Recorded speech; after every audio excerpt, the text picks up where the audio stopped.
We're a party of 5, but whenever we receive our electricity bills, our usage compares to a household of 1 or 2, despite using our dishwasher, dryer, and air conditioning daily. I'm going to tell you a few of the tips I have which have brought down our bill and will bring down yours too. Number 1, switch it off at the wall. We switch everything off at the wall when we are not using it. Something on standby still costs money to run. It may only be a few cents a day, but times that few cents by every electrical plug in your home, then by the 80 or so years that we're on this earth. It all adds up. Unless you're using them as we speak, I want you to go and switch off the following. Switch off your mobile phone charger, your washing machine, your dryer, your microwave, your kettle, your radio or CD player, any of the lights that are still on. Switch off your computer and your printer, your wall-mounted vacuum cleaner. Switch off your TV, your Foxtel box, and anything else you might come across along the way. Tip number 2 is switch off your lights. The first thing I do every morning is open up the blinds of our house. The natural light instantly improves mine and my kids' moods, and it saves the lights from being switched on. Even when the sky is gloomy, the blinds are open to let in some form of light that I don't have to pay for.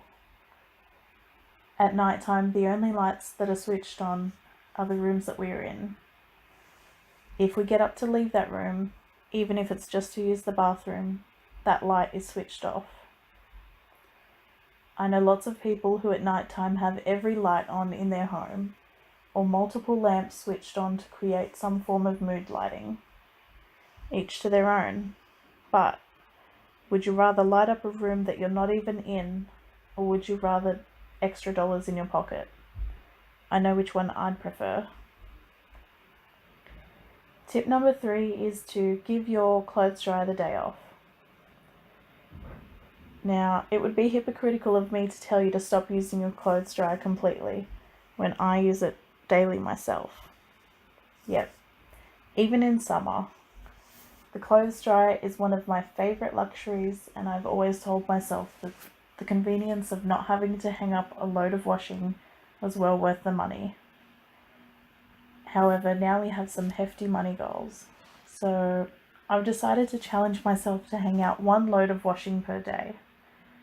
Not only will I get a free arm workout, but it should save us at least $300 a year, which is no small change.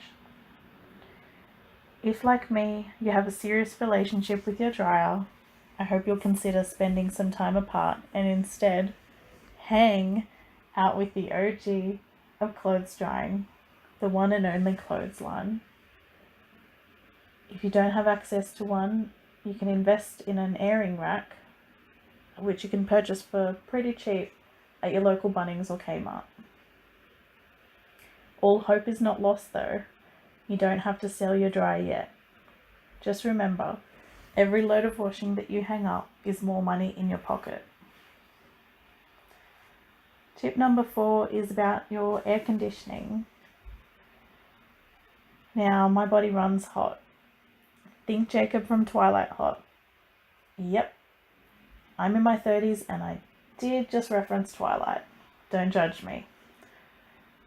But it could be the middle of winter and I'd be the one in a singlet and shorts fanning myself. What I'm trying to say is that the heat affects me, and air conditioning is the one thing that I refuse to give up. Every hot day I literally thank God for my husband installing it for me. Anyway, if it's hot, my air conditioning goes on and stays on. During summer I've been known to run it for 24 hours a day. And while I appreciate a chilled room just as much as the next person, I've learned a few tricks along the way to avoid bill shock. First of all, check which temperature your thermostat is set to. The CanStar website has some great examples of how much it actually costs to run your system, and also which temperatures are the most cost effective based on your location. Our air conditioning is set to 24 degrees in summer and between 18 and 20 degrees in winter. These temperatures sound scary, but if I can get used to them, you can too.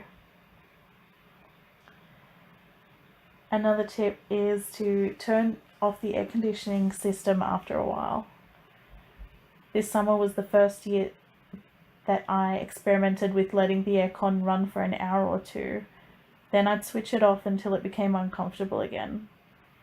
This reduced the running time by at least a few hours a day, and it all adds up. Another tip is to make sure that your blinds and curtains are closed whilst you're cooling or heating the room, and also make sure that you close the doors and the windows. I can't stress how important this bit is. I don't know how many people I visited who were trying to cool down their room or warm up their room, but they've left every single window and door open, even the rooms that they're not going to be using that day, like their office, their spare bedroom, or even their laundry. Why blow your money changing the temperature of a room that you won't even be using? Close those doors.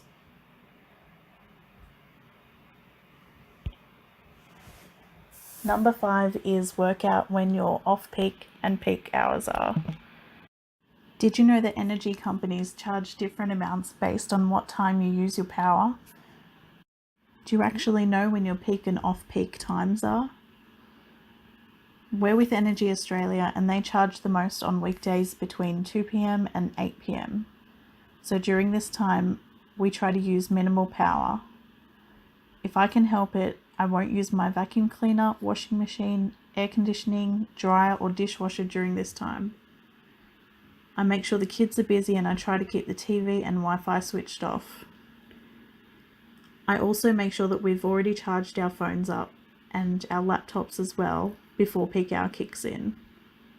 It was a little frustrating in the beginning as I'm a pretty disorganized mum, but after lots of practice, it's now become a second nature to us and our bills are lower because of it.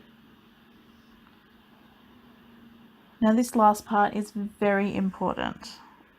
You need to make sure that everyone is involved in this. You can't just do it on your own. My husband stays up later than I do, but he knows that before bed, he has to go and switch off anything that he has used that night. Our 4-year-old has grown up knowing that when he leaves a room, he has to switch off the light behind him. I often hear him reminding his grandfather to switch the kettle off and the phone charger off at the wall when he's done, which personally I find hilarious. So I have a little bit of homework for you now that we're reaching the end. If you didn't pause this video to go and switch off all your power points at the wall, go and do it now. Then after that, go and grab your electricity bill and find out when your peak and off-peak times are and what the price difference is. If you can reduce your power usage during this time of the day, you'll reduce your bill. If there's something else that you do to save power, please share it below in the comments. And don't forget to like and subscribe for more tips on living a more intentional life.